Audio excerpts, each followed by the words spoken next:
Alright guys, so today I'm going to start taking out the engine apart. I'm going to try to take as much as I can um, in order to start painting the engine bay later on. I'm going to start first with the suspension's front strut bar. They're 14mm bolts.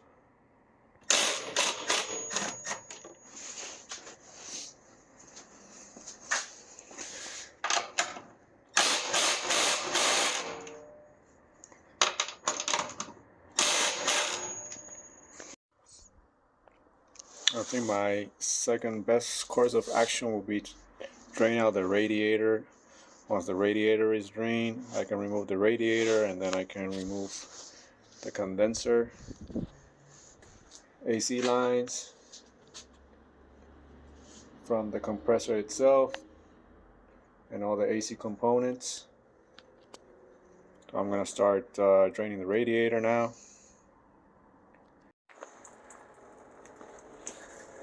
So the radiator fluid coolant's coming out already. I just gotta wait for it to slowly drain out, and then I'm gonna start taking the radiator apart, radiator hoses, and the condenser and all the AC components.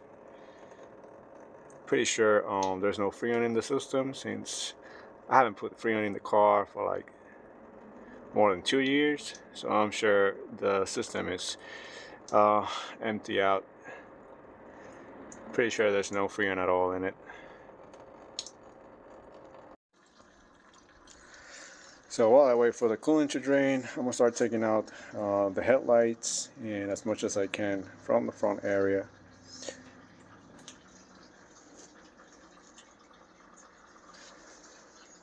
I just hope those bolts are not stripped and rusted, because that's gonna be a pain to take out.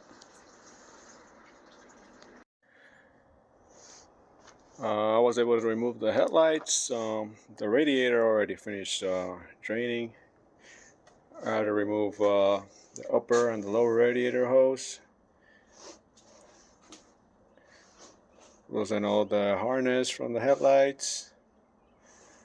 Now it's time to take out the AC lines, and then I'll be removing the radiator and then the condenser with all the AC parts along with it. I don't have too much light, so I'll have to apologize for that. So I did have to come back the next day. I had to stop yesterday since it was already late and it was getting really cold. I did finish taking out the radiator, the condenser, and the headlights out, so it's coming along pretty swiftly. But I did realize that I'm gonna need now more space for when I take out the engine, the transmission out, and I don't have any space left since I have all the parts and the tools laying around. I'm not gonna have any space to put the engine and the transmission. So now I have to figure that out. I'll probably have to expand my place by either renting another location, and got lucky and was able to rent the space next to my bay, right next to it. This right here is gonna be also mine for the time being. I already put some stuff in it. On this one, I'm gonna probably clean it out a little bit first, since I was not able to do that on this one because I was kind of in a hurry, so I kind of rushed everything out. But this one I'm gonna clean out a little bit better, and I'm gonna start putting most of the parts that I remove here on this space next to my previous one, and probably some tools, so I can actually take the engine and transmission out, so I can work more smoothly and have more space and a cleaner area to work on. So I'm looking forward to cleaning this out today, putting most of the parts here, and so the sun already went out on me since it's still winter. I was able to move all the things that I wanted to move to the new unit. Everything is stacked there. It's pretty organized. It doesn't look like it, but it's pretty organized. And I was able to clean out as much as I can from this area as well. So now I'm gonna have enough space to push the car back against the wall and have space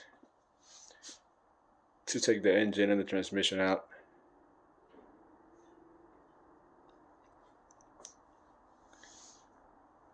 So if you guys have any questions, comments, make sure to write it down in the comment section. I'll be sure to look them up. That's pretty much it for this episode of my Integra Restoration project. I'll see you guys in the next one.